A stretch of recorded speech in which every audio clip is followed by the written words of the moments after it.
Vous avez donc eu au cours de ces 4 jours maints exemples détaillés et développés de ce que fut l'action contre-révolutionnaire au cours de ce siècle.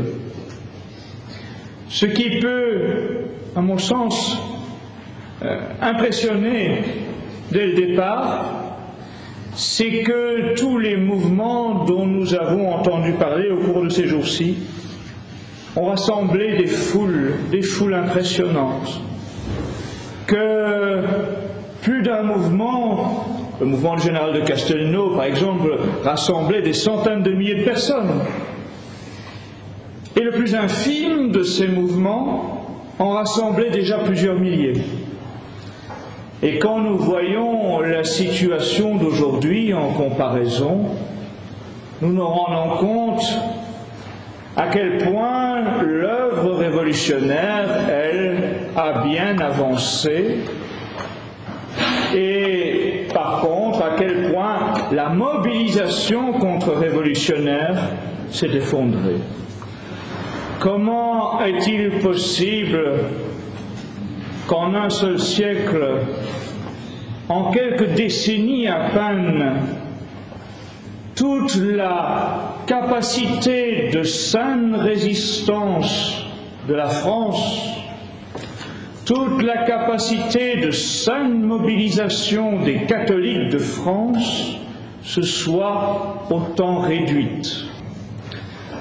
J'essaierai non pas de répondre à cette question, mais de donner quelques pistes pour tenter de regagner un peu du terrain. D'abord, je pense qu'il y a lieu d'insister sur cet indispensable aspect surnaturel, si peu pris en compte aujourd'hui dans le combat de ceux qui, de près ou de loin, sont considérés comme faisant part de la mouvance contre-révolutionnaire ou de la mouvance au moins attachée à la nation et à l'Église catholique française. Car toutes les initiatives politiques importantes aujourd'hui menées, sous prétexte justement de gagner le plus grand nombre, mettent cet aspect catholique en retrait et évacuent en tout cas l'aspect surnaturel. Quantité d'hommes politiques qui disent au moins vouloir être les héritiers de cette mouvance contre-révolutionnaire ne font en aucun cas, dans leur action, référence à cet aspect surnaturel, ou s'ils le font, se contentent d'une allusion verbale de principe, un jour de défilé de fête de Jeanne d'Arc, mais dans les faits n'invoquent en aucune façon véritablement l'aspect surnaturel. Et ce serait une erreur fondamentale de croire que nous pourrions un jour gagner les urnes sans avoir précédemment à nouveau gagné le soutien de Dieu.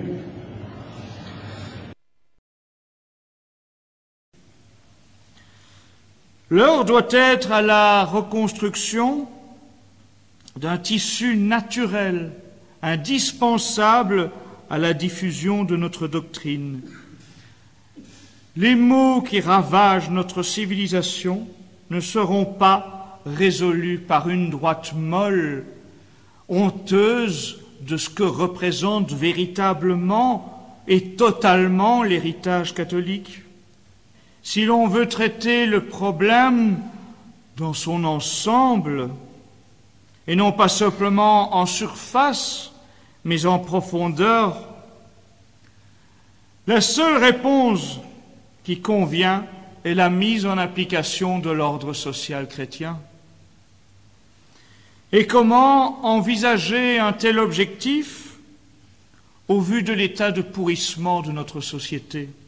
D'abord, en comprenant bien le principe des moyens naturels surnaturalisés, c'est-à-dire l'impossibilité de rétablir l'ordre naturel sans le recours au surnaturel. Ça doit être bien clair dans nos esprits. De façon trop régulière, ceux qui jusqu'à présent ont envisagé le combat pour la défense de notre civilisation l'ont fait de façon naturaliste, souhaitant volontiers l'ordre admirable engendré par le catholicisme, mais négligeant de recourir au surnaturel, de recourir à la prière, de recourir publiquement à cette filiation avec la catholicité et le surnaturel.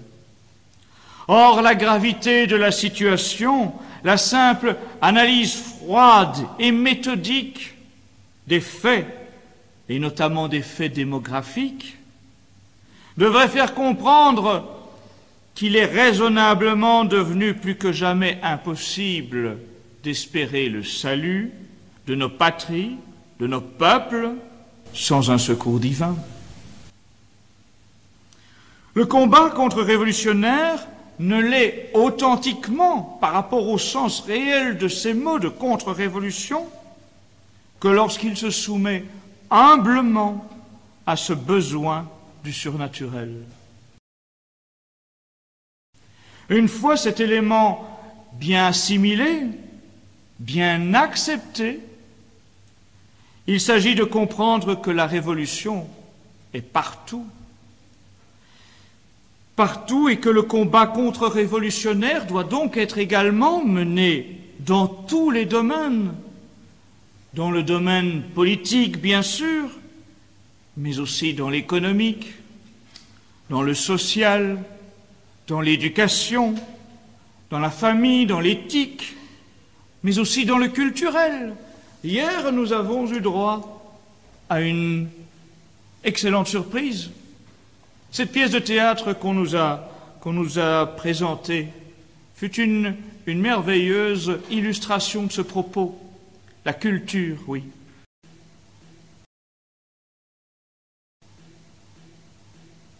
Il faut investir dans le culturel pour le combat contre-révolutionnaire.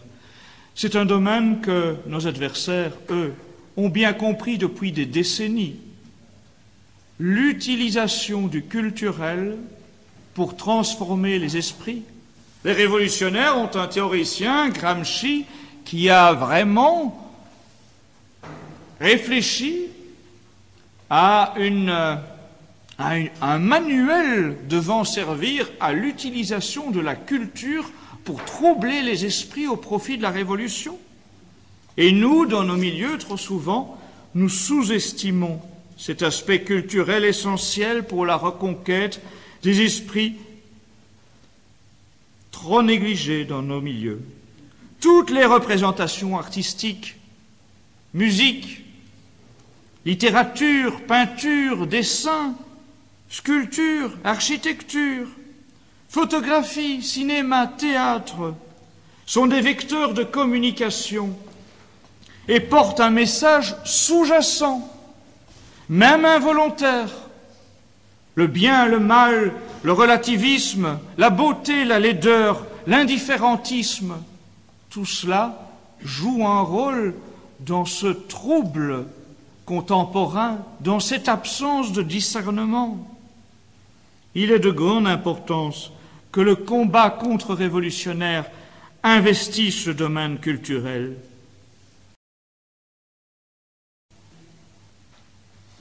Il faut aussi bien comprendre ce besoin de recréer le tissu naturel. On ne peut créer sur du sable. Lorsque les mouvements dont on nous a tant vanté les mérites au cours de cette session étaient à leur apogée, c'est parce qu'il subsistait encore un réel tissu naturel sur lequel ces mouvements pouvaient s'appuyer. Aujourd'hui, ce tissu naturel n'existe quasiment plus. Nous ne pouvons donc vouloir vraiment connaître des succès rapides, c'est utopique. Nous devons d'abord œuvrer à cette reconstruction du tissu naturel. Et pour cela, il nous faut veiller à consolider tout ce que nous avons encore dans nos mains. Consolider ce qu'il nous reste de bonne presse, consolider ce qu'il nous reste de bonnes maisons d'édition. Il nous faut veiller à croître l'importance de nos bonnes écoles, si essentielles dans la formation des nouvelles générations, si essentielles dans leur préservation des mensonges et des immoralités imposées dans l'école sous contrat. Il faut bien se rendre compte que nous ne pourrons trouver des élites qui s'investiront dans le combat contre-révolutionnaire s'ils n'ont pas préalablement bénéficié d'une éducation et d'un enseignement de qualité qui les préserve des utopies révolutionnaires. Il nous faut veiller aussi à proposer à nos familles des activités suffisamment nombreuses et diversifiées pour qu'elles ne doivent pas, pour se divertir simplement, aller ailleurs et être sujettes à toutes les mauvaises influences. Nous devons veiller à développer des mouvements de jeunesse, à inculquer dès la plus tendre enfance les valeurs saines qui feront qu'ils aient goût de servir et de se donner généreusement. Nous devons veiller à multiplier des cellules de réflexion, des cercles de formation, des sessions, des ateliers, des retraites spirituelles qui entretiendront à la fois l'âme et l'esprit.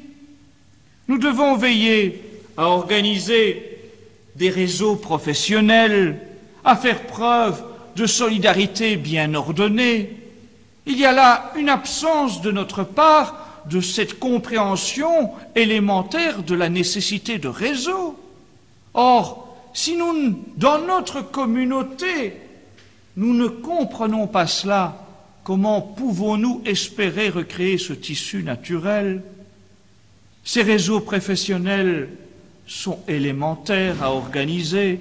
La tradition est suffisamment vaste, suffisamment géographiquement étendue que pour que nous mettions des réseaux solides professionnels au point. Il nous faut veiller à prendre la bonne habitude dans nos consommations de biens ou nos besoins de services, de privilégier les nôtres. Pourquoi donc, alors qu'il existe des artisans traditionnalistes, alors qu'il existe des commerçants de la tradition, alors qu'il existe des médecins de la tradition, alors qu'il existe des avocats, des notaires et que sais-je, des architectes, pourquoi donc ne pas plus souvent comprendre qu'il faut se servir de nos amis, entretenir les gens de nos familles, de nos communautés, de nos paroisses, ne pas aller chercher ailleurs? Combien d'entre nous cèdent à toutes ces publicités, à tout ce marketing et vont chercher ailleurs et offrir leur denier, leur argent à ceux qui justement financent la révolution? J'ai insisté dans la conférence préalable que j'ai donnée sur le lobby homosexuel, sur l'ampleur de la générosité qu'ont tant de grandes sociétés aujourd'hui à financer la révolution à travers les lobbies homosexuels.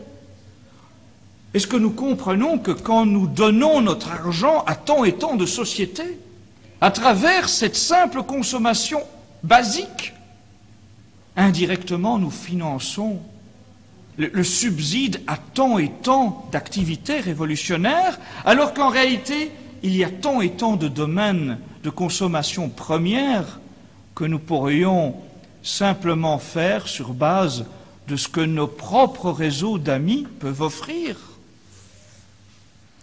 Il nous faut veiller à structurer des réseaux d'entraide pour nos familles dans le besoin, nos malades, nos personnes âgées. Tout cela, c'est cela le tissu naturel. Si nous avons à cœur d'être solidaires vis-à-vis des nôtres, si nous donnons quotidiennement ces exemples de générosité solidaire au sein même de notre famille catholique traditionnelle, alors oui, nous aurons plus facilement l'aptitude ensuite à ce que des jeunes gens, au sortir de leurs études, se livrent avec conviction et générosité dans le combat contre-révolutionnaire. Il nous faut veiller aussi à proposer à nos familles des activités suffisamment nombreuses et diversifiées pour qu'elles ne doivent pas, pour se divertir simplement, aller ailleurs et être sujettes à toutes les mauvaises influences. Nous devons veiller à développer des mouvements de jeunesse, à inculquer dès la plus tendre enfance les valeurs saines qui feront qu'ils aient goût de servir et de se donner généreusement. Nous devons veiller à multiplier des cellules de réflexion, des cercles de formation, des sessions, des ateliers, des retraites spirituelles qui entretiendront à la fois l'âme et l'esprit. Nous devons veiller à organiser des réseaux professionnels, à faire preuve de solidarité bien ordonnée. Il y a là une absence de notre part de cette compréhension élémentaire de la nécessité de réseau.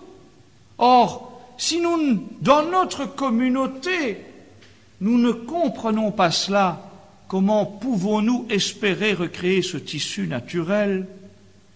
Ces réseaux professionnels sont élémentaires à organiser. La tradition est suffisamment vaste, suffisamment géographiquement étendue que pour que nous mettions des réseaux solides professionnels au point. Il nous faut veiller à prendre la bonne habitude dans nos consommations de biens ou nos besoins de services, de privilégier les nôtres. Pourquoi donc, alors qu'il existe des artisans traditionnalistes, alors qu'il existe des commerçants de la tradition, alors qu'il existe des médecins de la tradition, alors qu'il existe des avocats, des notaires et que sais-je, des architectes, pourquoi donc ne pas, plus souvent, comprendre qu'il faut se servir de nos amis, entretenir les gens de nos familles, de nos communautés, de nos paroisses, ne pas aller chercher ailleurs? Combien d'entre nous cèdent à toutes ces publicités, à tout ce marketing et vont chercher ailleurs et offrir leur denier, leur argent à ceux qui justement financent la révolution? J'ai insisté dans la conférence préalable que j'ai donnée sur le lobby homosexuel, sur l'ampleur de la générosité qu'ont tant de grandes sociétés aujourd'hui à financer la révolution à travers les lobbies homosexuels. Est-ce que nous comprenons que quand nous donnons notre argent à tant et tant de sociétés, à travers cette simple consommation basique, indirectement nous finançons le subside à tant et tant d'activités révolutionnaires, alors qu'en réalité, il y a tant et tant de domaines de consommation première que nous pourrions simplement faire sur base de ce que nos propres réseaux d'amis peuvent offrir. Il nous faut veiller à structurer des réseaux d'entraide pour nos familles dans le besoin, nos malades, nos personnes âgées. Tout cela, c'est cela le tissu naturel.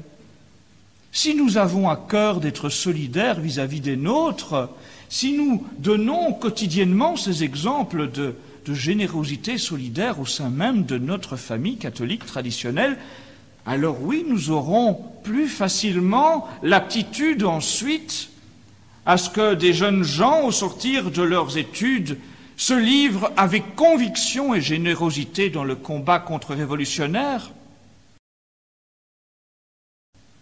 Il nous faut veiller à régulièrement témoigner publiquement de notre foi et de notre patriotisme. Et cela aussi, cela manque cruellement, même dans nos milieux de la tradition. Combien de fois ne vois-je pas, n'entends-je pas des gens qui, le dimanche, oui, viennent clamer leur foi, parce que c'est le devoir dominical essentiel et élémentaire, mais qui ensuite, à la moindre occasion d'une démonstration publique, ne fût-ce qu'une procession, se retirent honteusement, de crainte qu'on les reconnaisse, que dans la rue quelqu'un les identifie. Est-ce donc si honteux ce que nous sommes? Est-ce donc si honteux d'être fidèles à notre Seigneur? Est-ce donc si honteux de vouloir être digne du sacrifice qu'il a fait lui pour nous?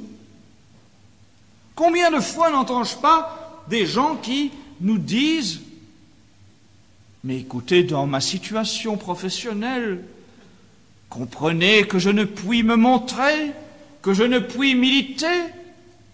Mais qu'est-ce donc que cette société? Alors que dans les images que nous avons vues le soir où on nous a montré un reportage sur les mouvements contre-révolutionnaires, on a vu un général de premier plan s'afficher en uniforme aux côtés de Maurras lors d'un défilé public. Et aujourd'hui, combien de gens cherchent à justifier leur absence de mobilisation au nom de leur position sociale et professionnelle? Combien de jeunes étudiants me disent « Mais je dois d'abord réussir mes études et comprenez qu'ensuite, quand j'aurai réussi mes études, il me faudra gravir les échelons et que je ne pourrai donc m'engager que lorsque j'aurai une position certaine, bien assise, bien confortable et bien installée. » Utopie, bien sûr. Parce que lorsqu'on aura pris autant de bonnes habitudes de confort et de compromission, on n'en sera que moins amené à s'engager. Il nous faut veiller dans cette épreuve à nous détacher plus que jamais du matérialisme, des mondanités, pour nous consacrer généreusement au combat, à l'apostolat, à la contre-révolution. Il nous faut veiller à étendre notre réseau d'influence, à peser dans la vie professionnelle, dans la vie économique, dans la vie sociale, dans la vie culturelle. Dieu sait que dans nos paroisses, nous avons des gens compétents, nous avons des talents, nous avons des intelligences. Il y a lieu que ces gens-là aussi fassent leur coming out, que ces gens-là aussi s'affichent, et s'affichent comme des catholiques, fiers d'être contre-révolutionnaires, et qu'ils donnent alors dans la société cet espoir aux humbles, cette envie de s'engager.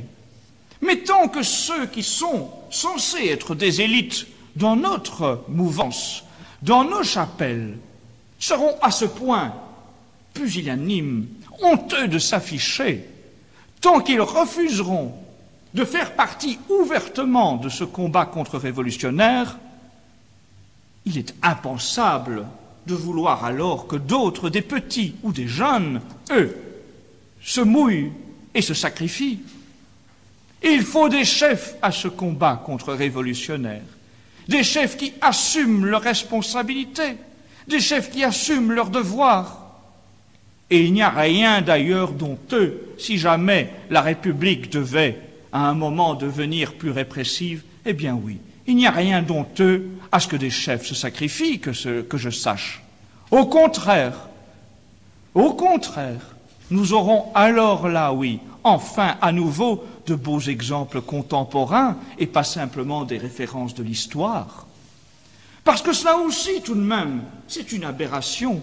C'est que, dès le plus jeune âge, à nos enfants, nous montrions des exemples des guerres anciennes du Moyen-Âge, de la chouannerie, de la Vendée révoltée, que nous fassions appel aux généraux de Bretagne, à Saint-Louis, et au mieux, au plus proche de nous, à cette action française du temps de Charles Maurras, ou ultime don de soi à ces officiers, à ces soldats qui se sont sacrifiés en Algérie ou en Indochine, mais que depuis lors, 40 ans tout de même, nous n'ayons plus rien à offrir d'exemple de véritable abandon de soi, de véritable générosité totale, de véritable sacrifice de chefs et d'élite. Pouvons-nous vivre uniquement de souvenirs des décennies, voire des siècles anciens, et ne rien concrétiser de tout cela? Ce serait alors illusoire. Nous vivrions avec des mythes si nous n'étions plus capables, à notre tour, de les faire revivre au sein de nos propres générations, de nos propres familles, de nos propres associations. Le risque, oui, il y a du risque, mais dérisoire par rapport à ce qu'ont vécu nos ancêtres, nos aïeux, nos héros, les saints et les saintes de France. À quoi servirait-il de les prier, de les honorer, si nous en étions à ce point indignes? Ça ne sert à rien de faire des commémorations, de déposer des fleurs, de les prier même, si nous ne voulons pas être prêts à nous donner comme eux se sont donnés. L'action contre-révolutionnaire, elle ne démarrera que lorsque nous aurons compris cela, que nous l'aurons assimilé et que nous serons prêts à l'assumer. Il faut que nous retrouvions des chefs qui mènent toutes nos bonnes volontés, des chefs qui soient prêts à être des exemples, des chefs qui ne reculent pas devant la menace, des chefs prudents, oui, bien sûr, parce qu'il ne s'agit pas d'aller au feu n'importe comment et de gaspiller toutes nos belles énergies, mais des chefs, oui, qui acceptent qu'il n'y a aucun véritable combat, et certainement pas un combat contre-révolutionnaire, sans qu'il n'y ait de risque. Il n'y a d'ailleurs pas de chef quand il n'y a pas de risque. C'est tellement facile d'être un pseudo-leader dans l'aisance et le confort, mais c'est dans le risque, c'est dans l'épreuve que se dessinent véritablement les chefs et les leaders. Et tout cela, nous devons le comprendre et l'assumer. Et dans la confusion générale, dans l'acculturation, alors oui, quand nous aurons de vrais chefs qui se relèveront, nous aurons un regain naturel de cet amour de la patrie et de cet amour de Dieu qui s'affichera, je crois, dans toute la société. Parce que déjà, tous nos jeunes rayonneront autrement au sein de leurs congénères. Regardez à quel point la jeunesse d'aujourd'hui, de nos écoles, celle qui est en ce moment dans nos écoles, 10 fois plus généreuse que celles qui sont dans les écoles de la République, ces enfants sont tout de même déjà sans doute beaucoup moins généreux que la génération de leurs grands-parents. Et pourquoi? Parce que justement nous ne leur fournissons plus ces exemples. Parce que nous leur disons qu'il faut vivre de façade, oui, mais que dès qu'ils oseraient s'avancer pour prendre un risque, nous leur disons non, non, non, surtout pas toi. Que n'ai-je entendu dans des familles dont certains sont engagés au premier plan du monde associatif de la tradition, que n'ai-je entendu dire à leurs propres enfants « Non, ça c'est trop risqué ». Et quel était le risque? Une garde à vue? Mais qu'est-ce donc une garde à vue au regard des générations précédentes que nous honorons? Qu'est-ce donc une garde à vue par rapport à l'ampleur du combat, par rapport à sa finalité? S'il vous plaît. Comment donc oserions-nous nous prétendre dignes de nos aïeux et de nos ancêtres qui, eux, sont montés au front plus d'une fois, si nous, dans nos familles, nous n'étions pas prêts à permettre à nos enfants de passer une nuit au poste pour affirmer leur foi et leur identité? Comment leur enseignerions-nous le courage si nous ne leur permettons même pas cela? Comment espérons-nous qu'ils restent fidèles au combat si nous les éduquons de cette façon, si nous entretenons leur mollesse, si nous tétanisons leur ardeur? Que nos chefs sortent des rangs et montrent l'exemple, et alors ils seront suivis. Que nous prenions conscience de tout ce tissu naturel qu'il faut d'abord reconstruire dans nos foyers, dans nos paroisses, et nous aurons solidifié, consolidé nos rangs. Et lorsque ces rangs seront solides, oui, j'en suis persuadé, ils seront un rayon d'espoir et de lumière dans la société, et bien des gens qui ont perdu la foi se rendront compte que l'Église catholique, la véritable Église catholique, est de retour en France et partout en Europe. Merci de votre attention.